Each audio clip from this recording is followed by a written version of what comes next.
kalakasan ng presensya. Amen! Lahat ba inaantok na? Amen! Yun, no? Ayan. Mamaya-maya, malalagpasan nyo na yung struggle natin sa pag-fasting sa one day. Sa umpisa ay maantukin talaga tayo. Kakaroon tayo ng gutom. Pero mamaya, pag lumagpas na yung hapon na, ay mawawala na. Wala ka nang mararamdamang gutom. Wala ka nang mararamdamang pagod. Katulad ka na ng Abila. Yes! Amen! Hallelujah! So, napag-aralan natin ang ilan sa mga dahilan kung bakit tayo nag-aayuno, bakit tayo nagpapasting. And sa Bible, nagtuturo talaga ang Diyos ng tumpak na pag-aayuno. Yung tama. Kasi kung may mga tao na nagpapasting ko sila para, ang sabi nila, para lumakas ang power nila. Kaya sila nag-aayuno, kaya sila nagpapasting. Ay, para lumakas ang aking power. Kaya ako magpapasting. Lahat talaga kasi hindi ka maliligo, magawawat ka, tapos papawisan ka. Nasa ang pawis mo? Yun. Liki-liki power. Ayan. Ang iba naman nagpapasting sila para meron kasi sila gustong makuha. Para halimbawa, gusto mo ng house and lot, so magpapasting ka dahil gusto mo ng bahay at lupa. Gusto mo ng partner sa buhay. Pero, hindi tayo Sana sa Huawei. Itbulaga. So, ang iba talaga, ang bagay na kanilang pag-fasting ay yung mayroon kang gustong makuha. Gustong maabot. Sa Lord, siyempre. Pero alam nyo, ang pag-fasting ay ito na yung pag-iwas sa pagkain. Yun lang naman. No? Yun lang. Now, hindi dahil nagpapasting ka para may makuha kang powers legal. Kasi, once na tinanggap mo si Kristo bilang Lord and Savior ng buhay mo, automatic yun, may kapangyarihan ka. Ikaw ay merong full wisdom, knowledge mula sa Diyos. Yung power ni God ay itatransfer na sa'yo. Kaya, ang sabi doon sa John 1:12, ano sabi doon? Ay binigyan ng karapatan na maging anak ng Diyos. So automatic yun, meron kang rights na ikaw ay anak na ng Diyos. So pag anak ka ng Diyos, may power ka.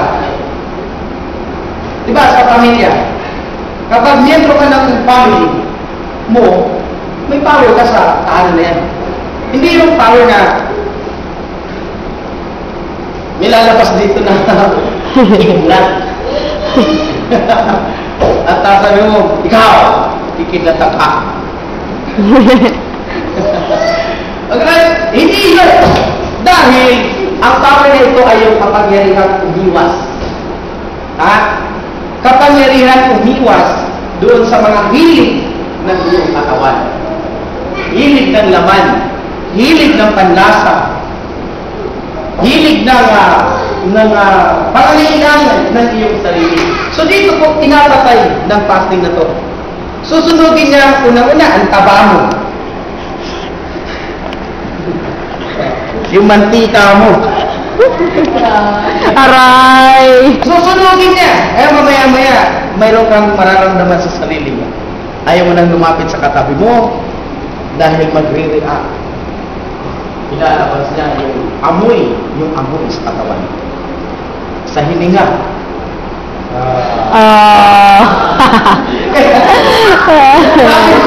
Maraming powers mo. Slay yun. Hallelujah. Nakaganon tapos iilas ka. Sa pangalan ko. Ay, yung pumatangap. Akala mo dahil sa posposyan ng banal na Espiritu Santo, yung pala grabe, yung tama. Na yung matutsok ka. So yun yun, lalo na pag mga 2 araw, 3 araw, iba, parang parang kalawang yung lalabas sa hininga mo. Parang kalawang. Ngayon, ano lang, yun lang ang nasa tiyan mo. Ang ilalabas ng amoy. Mamaya yan, may gabi. Tapos pag-isip mo yung umaga. Okay, so ito yun. Ito yung ibig sabihin ng fasting sa Isaiah 58. Sa Isaiah 58. Ito yung tumpa. Ito yung talagang kagawain ng religious na gawain. Actually, ang background niya dyan, talagang nag-aayuno ang mga Israelita. Pero ang pag-aayuno nila ay humahantong lamang sa away-away. Bigyan ko kayo ng background patungkol dito sa ganitong ibig sabihin. Pag nagpapasting ka, may tulog mo. Bakit? Gutom ka. Literally. May tulog mo. Ngayon, kasi marami tayo, kaya nakukontrol mo. Pero pag nandun ka sa bahay nyo, mag-isa ka, ay, may tulog mo. Di ba, pag gutom ang tao, common na reaction niya, masugit. Sumakot, lasa mo. Dahil, pero kung gusto gawin, hindi mo magawa. Pangalawa, una, may tulog mo. Talagang naiirita. Pangalawa, manghihina talaga physically. Manghihina ka physically. Gusto mo na matulog. Sino nakaranas dito mag-fasting na tulog lang sa natulog? Narasa ba niya mag-fasting sa bahay mo? Pero wala kayong maginawa kung matulog. Gusto mo magbasa ng Bible, di mo magawa kasi talagang ano pa. Kahit yan, di ba? Kung ito talaga, sasakit ka ulo mo. Yan santo. Ako gabi, nung matutulog na kami, nagising si Iman. Alas 3. Tumawag nga kayo eh.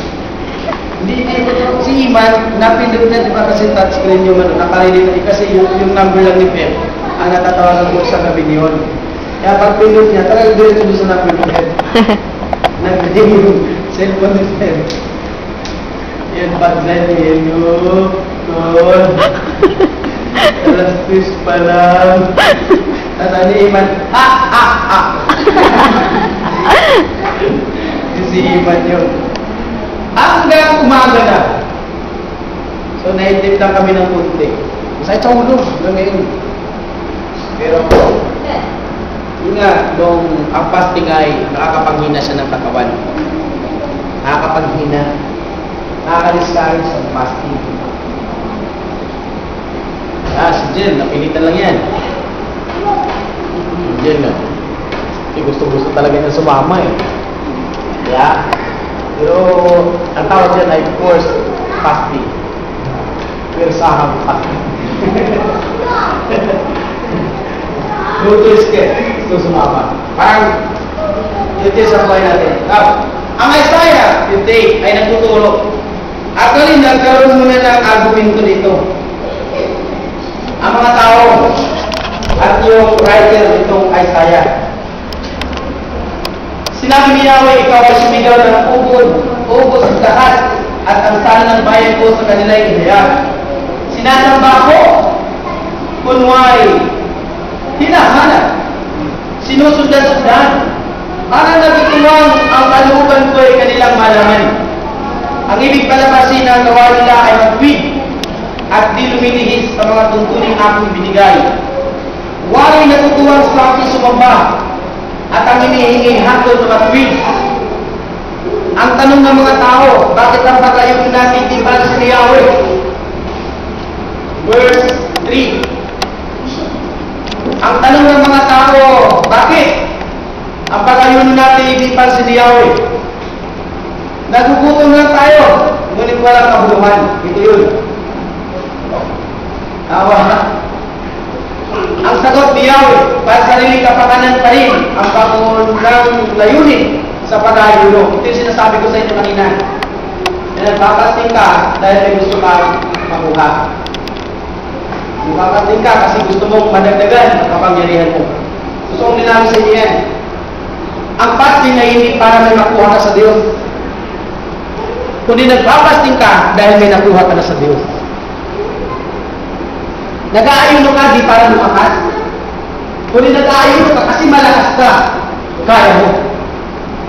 Walang nagpapasting, hindi niya kaya. Kaya ang pag-fasting ay hindi para may makuha kang lakas sa Diyos. Kundi nag-aayuno ka dahil malakas ka. Intindihan natin. Kaya nga nandito tayo eh. Umakyat pa tayo sa bundok. Kaya wag kang pahalata na grabe yung mata mo na malalim na dahil sa puyat tapos sa gutom. Papahalata ka sa bundok. Ngayon, tapos yung mata mo nagiliit na dahil pinipilit ko na. Ayaw mo maya ng ano dyan ng ano, stick ng mga bayabas, tapos lagyan nyo ng ano. Lagyan ng tukol. Para hindi kayo makatulog. Huwag kayong manalo. Huwag kayong antukin. Pilitin nyo. Kaya tayo nandito para hindi na tayo lumakas. Kasi nandito tayo kasi malakas ka na. Malakas ka na. Kundi ngayon, dadagdagan lang ng Lord. Dadagdagan lang ng Panginoon ang ating lakas. Kasi meron ka na eh. Kasi kung ikaw ay magpapastig para ikaw ay magkaroon ng lakas, hindi mo kakayanin. Hindi ka makakarating dito. Tama? Kasi maghihina ka. Alam mo, hindi mo kaya eh. Kaya gagawin mo, wala na lang. Parang yung tagapatayan ka, kung nagpastig sila dito, kung nakaraan dito, nandito kami, isang araw sila at isang gabi, at yung umaga ay umiling sila. Sabi nung marami nila doon, naku, pag uwi ko, pastor, hindi ko nasasayangin ang kanin. Miss na niya yung kanin. Mga alas 5 na ng hapon yun eh. Grabe. Hindi pa natapos yung struggle niya. Yung paglalaban niya ng pangailangan ng laman. Doon sa pangailangan ng espiritu. Kaya sabi niya, naku, grabe. Hindi ko na talaga, kasi di ba pagkakain tayo, meron ititira, kaming tira. Hindi nagtasayang subukan mo magpasig na itong araw. Ay, naku. Lahat na lang ng pag-arala sa pagkain. Makapatid plata, ipigaan mo. Lalo na pagkakain pula mo. Wow! Sarap? Medyo may katas-katas ng lechon manok. Tapos yung balat niya manamis-namis na masarap. Wow! Turog na sabihin. Or pababa mo, 3 araw ka dito, sinigang, kasi yun naman talaga eh, sabaw muna. Kasi napakalabot ng karne na sumasama na naman sa sinigang. Bulalo o bulalo? Hindi. Kare-kare. Masyado ang bulalo dahil hindi natin lagi Crispy pata. Sinigang. May imagine mo ngayon yun. Sinigang. Yum, yum, yum. Hallelujah! Grabe! Oh, you know? You know? You know? Tayo ni Jacqueline mo.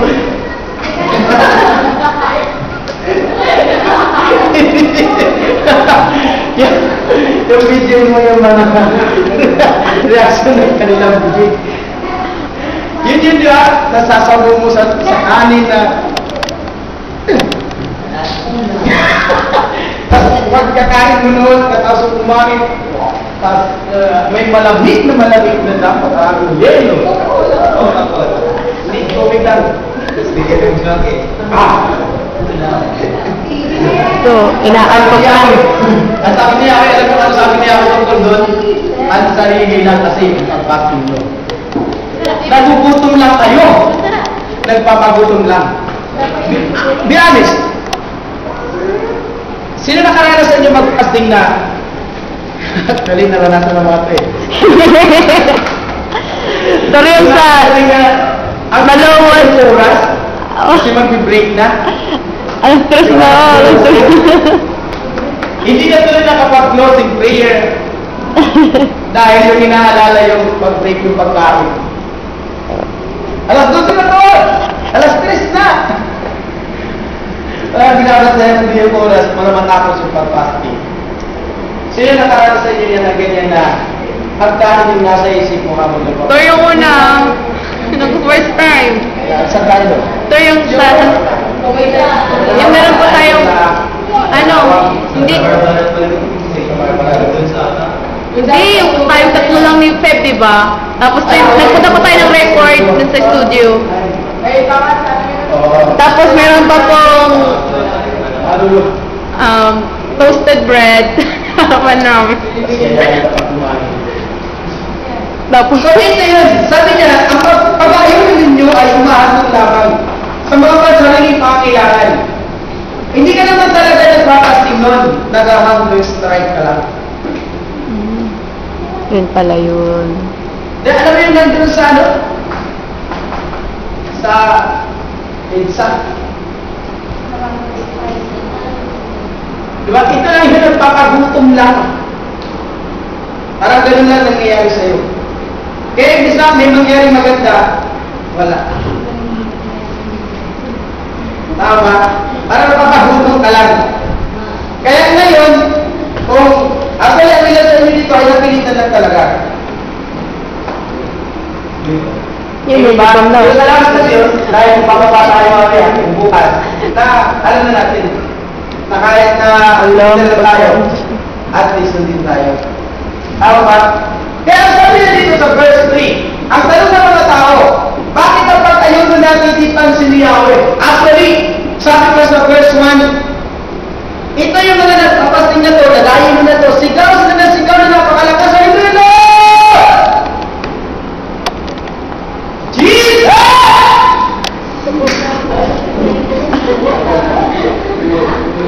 Hindi makikisiin na. Rotic tunnel na ba? May shield dyan na parang hindi niya marinig yung buses mo. Sigaw! Pray na pray, no! Hinihiran. Pero, ayaw niya kasi patalo. Kasi yung mga kasamahan niya, grabe na pray. Grabe pag-pray. Hindi, tapos siya nun lang na, no! Nakita niya kasi, ito yung mga inaaming bawal ng Diyos. Sigaw sila ng sigaw, nakikita kasi nila. Ito yung mga religious na tao. Mga religious na tao. Na pag meron sila nakikita na pray din ko naman. Pinuwala sa kalooban. Dahil nag-fasting tayo ngayon, kaya ay gusto mo rin na sumama dahil sinabi ni Pastor kasi, required ito, hindi ka makakapag-play pag hindi mo umaten. Kaya mapipilitan ka. Tama ano? So, ito yun na yun. Sabi ng Lord, yung sigaw ninyo, wala, hindi naririnig.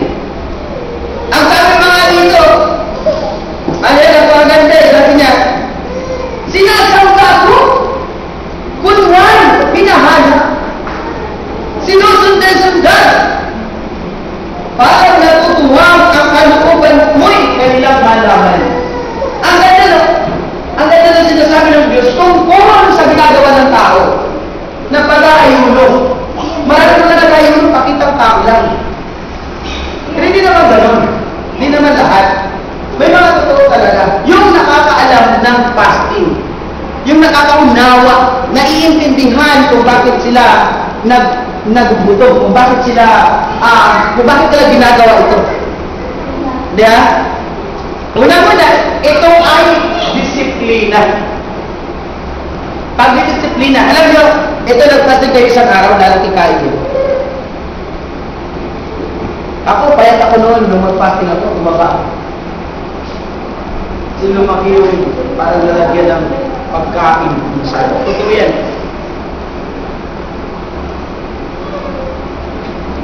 Ngayon, ito, disiplina. Mamiminimize sa atin yung espiritu na tinatawag na gluttony. Alam niyo yun? Yung pagiging matakaw. Yung paglalagay ka ng pagkain sa plato ay gabundok.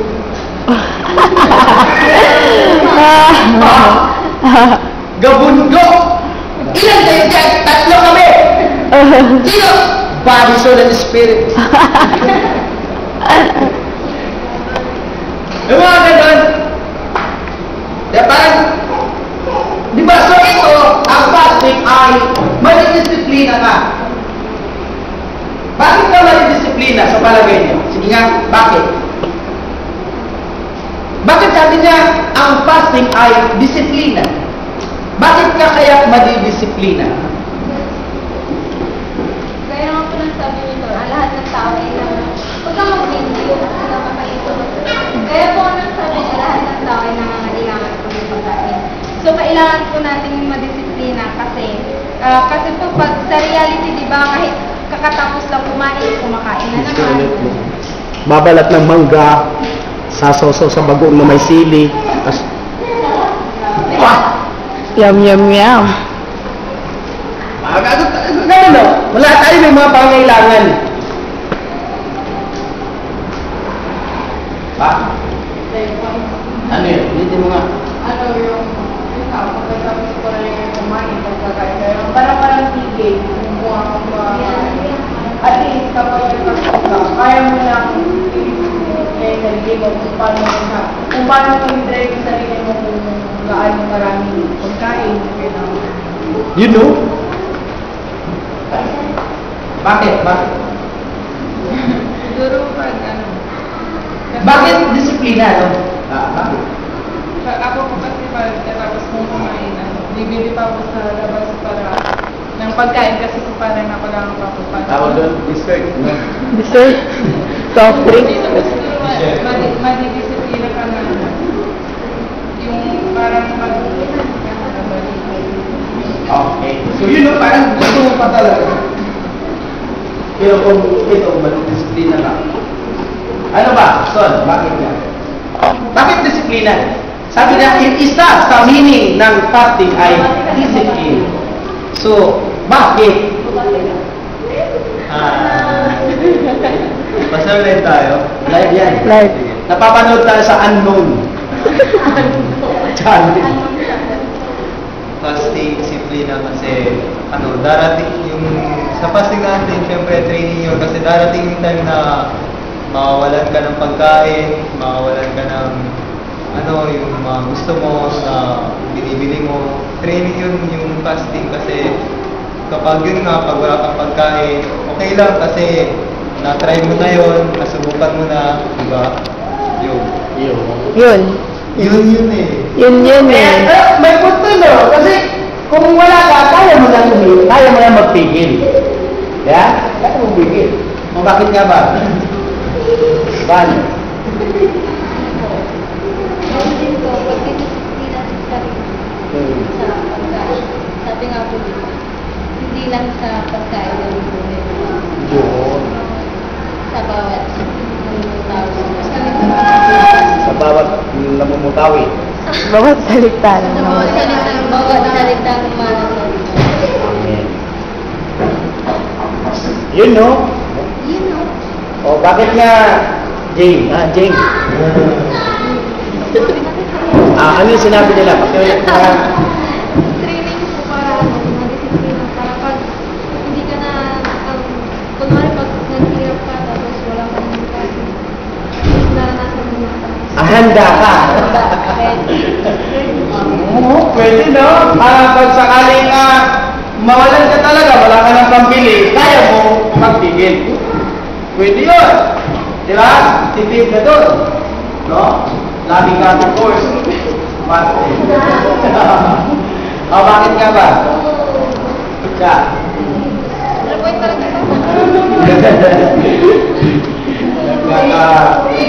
Hindi mo recap ka na. Ang isa sa meaning ng fasting ay discipline. So, bakit discipline? Kasi po, yung pag nag-fasting ka nga, may disiplina. Tapos, yung kumbaga, napasok po yung word doon na control. Yung pagkontrol mo, pag-simpi mo sa pagkain. Kunyari na niya yung pagkain. Kaya mo discipline yung sarili mo na huwag mo na kainin. Kaya mo i-maintain yung pagkain. Pagkain. O ilang basta yung mag-isip lang. Kaya mo kontrolin, no? Ganun. Yung kabundok ay patagin mo na lang. Bakit nga ba, May? Hindi, kasi di ba, yung sa fasting, Sabi naman. Yun nga, yung ano, yung sa discipline kasi, syempre dito tayo matatry kung talagang kaya ng katawan natin, yung physical na katawan natin na kung talagang disiplino ka na mas madagdagan yung pang-spiritual mo kaysa sa physical mo. Yun mo talaga, dun mo malalaman na talagang kaya mong mag-fasting na kahit na andyan na yung mga tukso talaga na yung mga pagkapagkain. Pero, syempre, control talaga eh. Kung baka pag gutom na pag hindi ka disiplinado, pagkain. Patay gutom. Sugod agad, susunggaban mo, no? Minsan, alam mo totoo yan. Kasi, halimbawa na kung naimbitahan ka sa isang bahay, sa isang handaan, pag wala ng disiplina, matipintasan ka. Parang yung word nung sa pasto na nag-text ka, parang gutom ka, sabi niya. Nalaro ko yung pasto. Bakit nga ba, Sherwin? Erwin. Yun nga, parang training sa base ko sa experience ko sa bahay na kasi umaga mga 11 na kami kumakain para iiwasan ko talaga yung pagkain disiplina talaga sa katawan. Yun, no? Yun, no? Hi. Pasanayan na lang din dito, no? Hi. Pasanayan na lang. Pasanay ka sa akin. Kamado ba? Bakit na? Napasanay ka din dito. Ano araw-araw ko? Kasi minsan, di ba, wala kasing ethic sa pagkain minsan, eh. Walang ka-ethic sa pagkain. Saka minsan yung pagdating sa pagkain, wala yung spiritual na parang nakakalimutan natin yung Kristiyano. Yun. Alam niyo yung ibig sabihin ba? Yung kukuha ka ng pagkain tapos hindi mo bubusin. Kasi ikatawag mo, pagsasayang. Galit ang Diyos doon. Ito minsan, yung hindi natin napapansin. Hindi natin napapansin na bakit ba Justin, bakit ba disiplina? Sinabi ako. Sige nga, ano yung sinabi nila? Mahirap yan. Para sa'yo, bakit disiplina? Sa sarili mo lang opinion. Yun, disiplina kasi wala lang. Disiplina kasi wala lang. Trip lang. Yun yun eh. Trip ko lang. Wala lang. Disiplina ko sa sarili ko. Alam. O bakit nga ba, Diyos? Disiplina. Mapapamit ng camera ng iwan natin. Yung mga bisita. Oo. Ay, pag sa mga handaan po, tulad sa mga handaan, syempre pag may bisita, di ba, pag kayo unang kumain, kailangan mong i-maintain ang mga bubuhin mo. Yung mga kaya mo lang pag-ibusin. Tulad nga sabi ni Eva, pag buka ka lang ng kakainin mo, dapat yung disiplinado, yung kaya mo lang bubusin. Yung mga, pag babalik mo yung plato, wala bang matitira. Syempre, yung i-maintain lang. Pakita mo ang disiplinado ang tao. Totoo yan. Talagang ako yan. Diyan minamahal ng Diyos sa mga tao. Yung hindi makakasayang.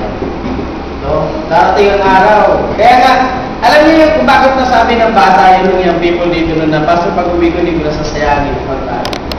Hindi ko nasasayangin ng kanin. Hindi na ako magsasayang ng kanin.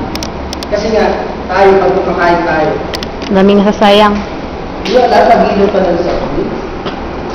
Pwede mo naman, dapat talaga ubusin mo. Kaya mo mag-iiwan ka pa. Kaya, yun ang galang Pilipino. Galing pa natin, pag may isang ulam na lang, tapos marami tayong kumakain.